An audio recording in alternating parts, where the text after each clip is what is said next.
안녕하세요. 이번 시간은 네 번째로 수출지향 공업화 전략의 수립에 대해서 살펴보겠습니다. 정부의 남은 과제는 이러한 수출 증가의 의미를 포착해서 그것을 개발 전략으로 승화시키는 것이었습니다. 그러한 변화는 1964년 중에 그리고 결정적으로는 1965년에 나타나는데 바로 수출지향 공업화 전략이 수립되는 것입니다. 1963년 이래 기업가와 정부, 민관이 다 함께 수출 제일주의를 강조해 왔습니다. 1964년 6월에 주무부처인 상공부에서는 수출진흥종합시책을 발표합니다. 이 계획에서는 향후 3년에서 5년 사이에 3억 달러까지 수출을 늘리겠다는 것이 목표였습니다. 3억 달러 수출 목표는 늦어도 5년 안에 달성하겠다고 하는 것이었는데 실제로는 3년 만에 달성했습니다. 1967년에 수출액이 3억 2천만 달러가 됩니다. 수출이 1950년대 내내 약 3, 4천만 달러 수준을 벗어나지 못했던 상황에서 향후 3년에서 5년 사이에 3억 달러로 수출을 늘리겠다고 하는 것 자체는 매우 의욕적인 계획이었습니다.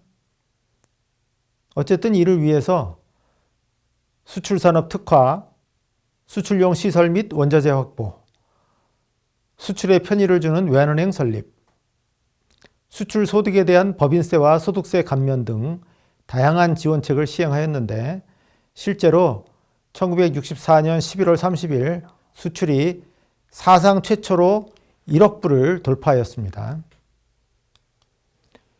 그리고 이를 기념해서 수출의 날이 제정되었고 1965년 1월에는 대통령의 시정계획을 담은 대통령 연두교서에 3대 국정 목표로서 수출이 들어갑니다.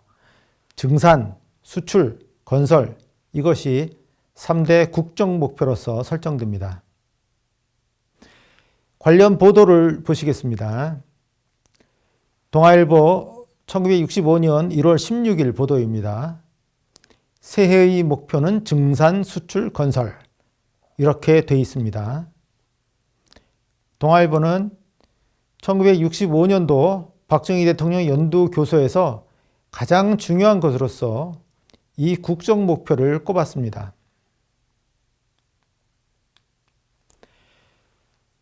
(1964년에는) 어땠을까요? 1964년의 대통령 연두교서는 근대화를 위한 혁신운동 제창, 민생 문제를 우선 해결, 정치 정화, 사회 청신, 경제 검약, 증산 이룩 등이어서 뭔가 방향성이 없습니다. 아직 포인트를 못 잡은 것입니다. 그런데 1965년이 되면 증산, 수출, 건설이라 해서 한국이 나아갈 방향을 명확하게 제시한 것입니다. 1965년 1월부터 매월 정부는 수출진흥 확대회의를 개최합니다. 이것은 민관 합동회의입니다. 수출기업과 또 수출 담당 부처의 담당 공무원들, 박정희 대통령 등이 참여해서 수출 현황을 점검하고 수출 진흥책을 논의하는 자리였습니다. 박정희 대통령이 1979년 11.6 사태로 사망할 때까지 몇 번을 제외하고는 매월 수출진흥 확대회의가 열렸고 그 회의에 모두 참석했습니다. 그만큼 대통령의 강한 의지가 실린 회의였다고 하겠습니다. 그리고 다양한 수출 인센티브가 제공됩니다. 1964년 5월에 환율이 인상됩니다. 환율이 약 100% 거의 2배로 인상되는데 달러화 대비 원화의 가치가 내려가면 수출업자의 수출이 유리해져 수출에 도움을 줍니다. 그리고 저리에 수출 금융이 제공됩니다. 시중은행의 일반 대출 금리가 15% 정도 되는데 수출 금리는 6%입니다. 수출을 하면 즉 수출 신용장을 받고 그 신용장을 은행에 제시하면 그 금액에 해당되는 만큼의 돈을 6%의 금리로 대출해 준다고 하는 것입니다. 그러면 단순히 그 돈을 그대로 은행에 예치만 해도 거의 10% 가까운 금리 차익을 올릴 수 있었습니다. 물론 그 기업이 수출금융 받은 것을 그대로 은행에 넣어두지는 않겠죠. 어쨌든 기업에게는 상당한 인센티브가 되었습니다. 그리고 수출용 원자재 수입에 대해서는 관세를 면제해주는 다양한 수출 인센티브가 제공됐습니다. 이러한 수출 지향 공업화는 박정희 정부가 발견하고 개척한 길이었습니다. 이에 대해서 일각에서는 수출주도 공업화 전략은 미국이 가르쳐주고 실행한 것이다. 박정희 정부가 아무런 역할을 한 게 없다라고 주장하기도 합니다. 특히 2012년에 민족문제연구소가 제작한 100년 전쟁 프레이저 보고서 편이라는 영상에서 그렇게 주장해서 일반인들 중에는 이 영상만 보고 그것을 사실로 오인하기도 합니다. 하지만 그렇지 않습니다. 미국이 수출주도 공업화 전략을 코치해 준 바는 없습니다. 한국학중앙연구원에 있는 이완범 교수가 2006년에 낸 책에 수출주도 공업화 전략은 박정희 정부의 작품이다 하는 것을 아주 꼼꼼하게 논증한 것이 있습니다. 그리고 이 안은 제가 찾아본 것인데 1963년 말에 주한 미국 대사관이 본국에 보고를 한 것이 있습니다. 1963년 말이면 수출 증가를 박정희 정부도 인지한 때입니다. 이 보고서에서는 한국의 수출 증진 노력이 상당한 성과를 거둬서 1961년부터 1963년에 매년 수출이 급증했지만 여러 가지 장애 요소 때문에 수출 요인이 취약해서 수출 증가세는 앞으로 확실히 약해질 것이라고 보고했습니다. 하지만 1964년부터 수출 증가세는 더 확실해졌습니다. 그리고 미국이 당시 한국 경제에 관해 주로 조언한 것은 균형재정의 달성, 통화증발 억제, 자유시장 환율 도입이었지 결코 수출주도 공업화 전략의 코치가 아니었습니다.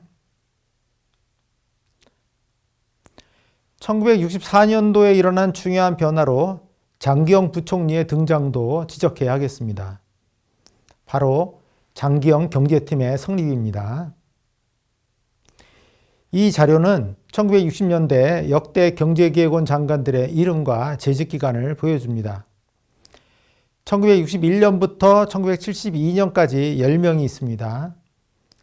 1961년 7월부터 1964년 5월까지 3년도 안 되는 사이에 6번 바뀌어서 모두 7명의 경제기획원 장관이 있었습니다. 평균 재임 기간이 5개월 정도밖에 안 됩니다. 장관이 5개월 재임해서 무슨 업적을 남길 수 있겠습니까? 아무것도 할 수 없었을 것입니다. 그런데 1964년 5월부터 바뀌었습니다. 장기영 부총리가 1964년 5월에 들어와서 1967년 10월까지 3년 5개월간 재임했습니다. 그 다음 박충훈 부총리는 1967년 10월부터 1969년 6월까지 2년은 좀 안 됩니다. 약 1년 8개월 정도. 그 다음에 김학렬 부총리가 1969년 6월부터 1972년 1월까지 2년 7개월 재임했습니다. 이 장기영 부총리 때부터 경제기획원이 경제개발에 확고한 사령탑 역할을 하게 되는데 장기영 부총리라는 사람이 아주 독특한 사람입니다. 별명이 왕초 또는 불도저인데 강한 보스 기질과 탁월한 추진력이 있었습니다. 그와 함께 일했던 사람들의 인물평을 들어보겠습니다. 돌경 내각에 포함된 장기영 부총리가 그 주역. 장 부총리 하게 되면 단 한마디로 아주 보기 드문 노력형입니다. 그가 가지고 있는 추진력이라는 것은 대단한 평가를 받는 그 추진력인데, 장 부총리가 들어와 가지고는 부총리로서 경제개혁원이 할 수 있는 영역이 확 넓어졌어요. 국제적인 문제에서도 상당히 그 시야를 넓혔어요. 국제 문제를 확 터뜨려 놔서 국제협력을 일으키고, 이런 활동을 하기 때문에 경제개혁원의 그 본연의 그 모습이 장기영 부총리가 와가지고 드러났다 하는 그런 평가를 받게 되는 거라고 생각합니다. 장기영 씨는요, 자기가 말하는 것처럼 참 25시의 사나입니다. 왜냐면요, 남보다 한생을 더 쓰는 사람이에요. 그러니까 늘 잠을 안 자고 생각하는 사람입니다. 불도저씨로 가니까 그게 박 대통령과 사이 콤비가 맞은 거예요. 그런데 사실은 우리나라에요, 초창기에 경제개발을 하는 것은 장기영 씨 플러스 박 대통령이죠. 박 대통령 혼자가 아닙니다. 장기영 씨라는 사람이 있었기 때문에 박 대통령이 저를 말하면 그 개발 철학을 가지게 되잖아, 이래 보이는. 엄청난 노력형이라는 것, 경제기획원의 업무 영역을 확 넓혔다는 것, 박정희 대통령에게 경제개발 철학을 심어주었다는 증언입니다. 사진을 2장 더 보겠습니다.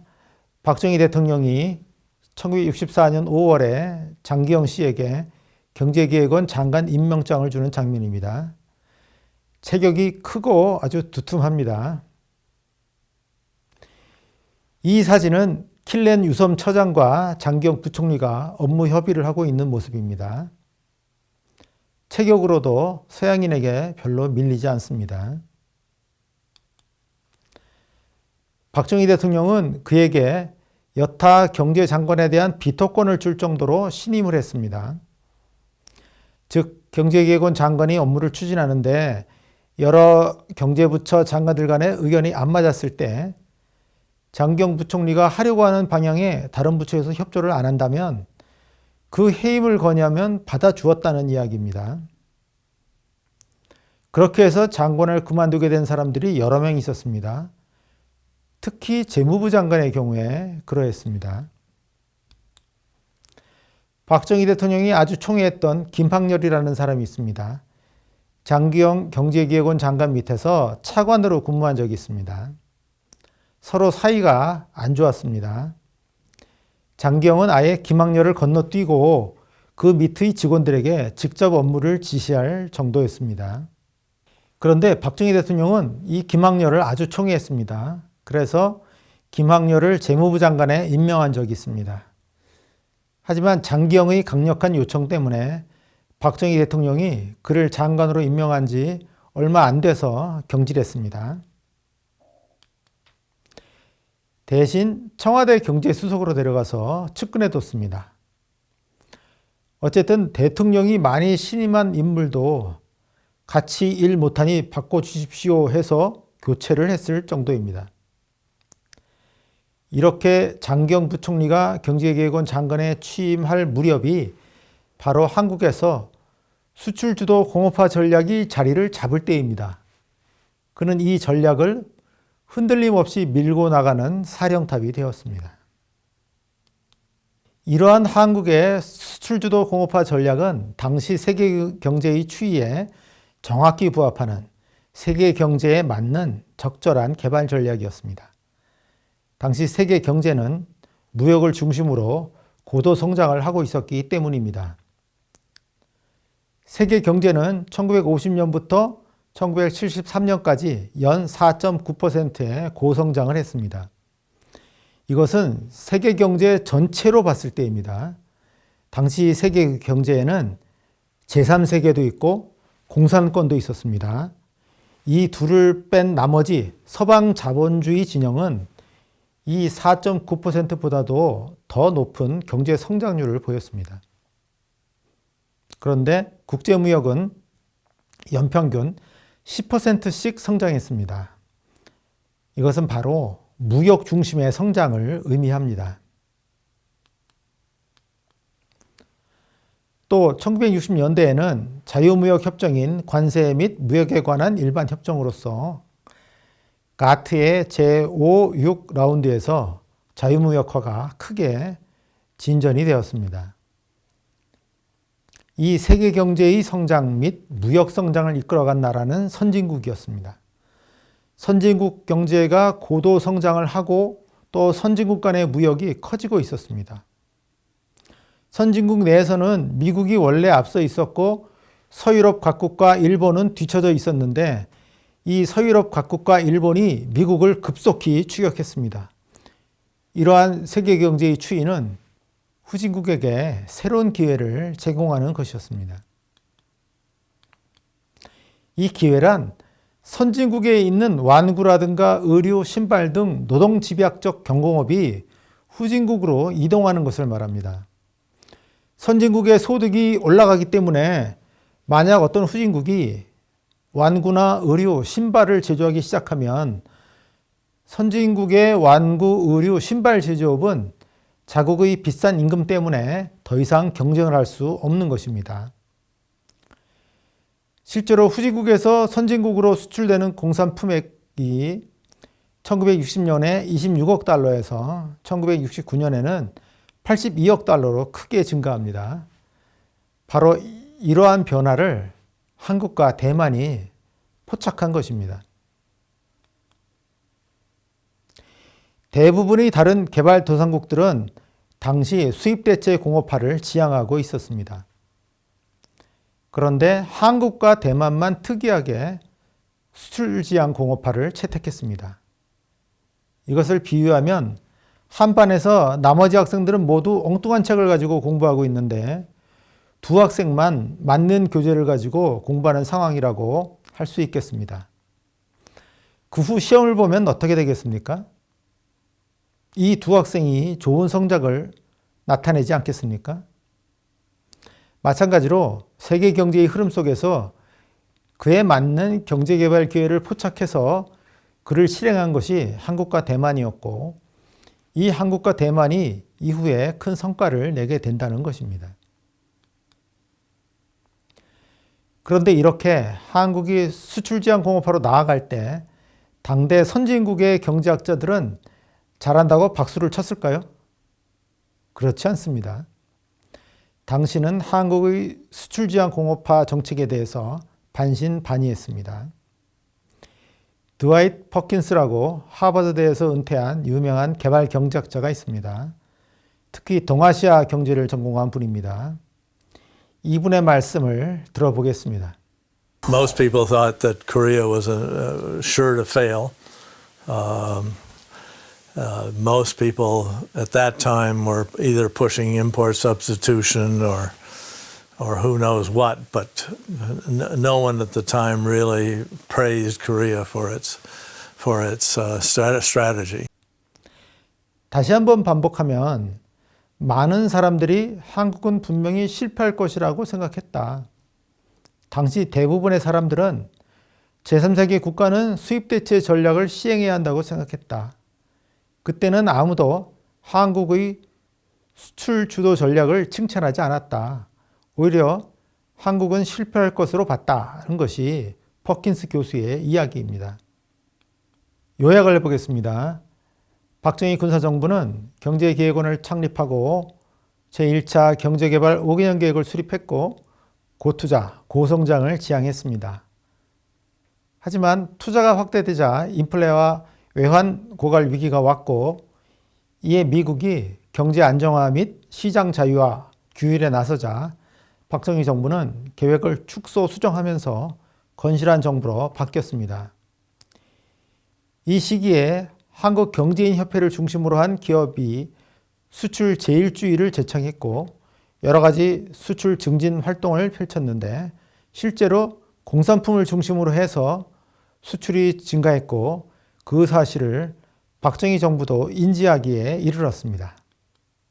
마침내 1964년에 수출 금융, 관세 감면 등 다양한 인센티브를 담은 수출 진흥책이 수립됐고 또한 그해 수출이 사상 최초로 1억 불을 돌파하고 그래서 1965년부터는 수출 입국이 널리 재창되면서 수출 주도 공업화 전략이 자리를 잡았습니다.